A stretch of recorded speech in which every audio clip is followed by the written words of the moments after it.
அஸ்ஸலாமு அலைக்கும் வரஹ்மத்துல்லாஹி வபரகாத்துஹு. பெண்கள் செய்யக்கூடாத சில விஷயங்கள். இந்த விஷயங்களை விட்டும் பெண்கள் தன்னை தானே பாதுகாத்து கொள்ள வேண்டும். இது தடுக்கப்பட்டவை. முதலாவது, ஒரு பெண் முழு பர்தா முறை இல்லாமல் வெளியே செல்வது கூடாது. சரிங்களா? அதாவது வெளியில் போகிறாங்க அப்படின்னா அவங்க எப்படி போகணும்? இஸ்லாத்தில் கூறப்பட்ட வழிமுறைப்படி முழுமையாக பர்தாவுடன் தான் வெளியே போகணும். வெளியே போகக்கூடாது கிடையாது, அது தவறு. முழு பர்தாவுடன் வெளியே போகலாம், அல்ஹம்துலில்லாஹ்.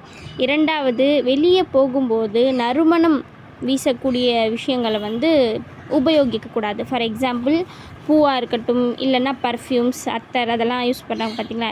இப்போ பர்ஃப்யூம்ஸ்லாம் பார்த்திங்கன்னா அதில் ஆல்கஹால் சேர்க்குறாங்க அப்படின்னு சொல்லப்படுது. அது எந்த அளவுக்கு உண்மை அப்படின்னு தெரியல. சந்தேகமாக இருக்க விஷயத்த நம்ம தவிர்த்துக்கிறது தான் நல்லது. அல்ஹம்துலில்லாஹ், அத்தர் நம்ம யூஸ் பண்ணலாம், அது பிரச்சனை கிடையாது. ஆனால் பர்ஃப்யூம்ஸ் நீங்கள் யூஸ் பண்ணுறீங்கன்னா பார்த்து யூஸ் பண்ணுங்கள். ஆல்கஹாலிக் இல்லாததாக யூஸ் பண்ணுங்கள்.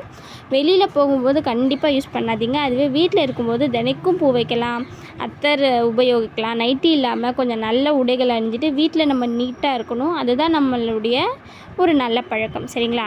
மூன்றாவது, ஒரு பெண் மஹரமான ஆண் துணையின்றி பயணிப்பது கூடாது. இது எந்த அளவுக்கு டேஞ்சர் சொல்லிட்டு நமக்கே தெரியும். இந்த 3 விஷயங்களும் நம்மளுடைய இஸ்லாத்தில் வலியுறுத்தி கூறியிருக்காங்க. அஸ்ஸலாமு அலைக்கும் வரஹ்மத்துல்லாஹி வபரகாத்துஹு.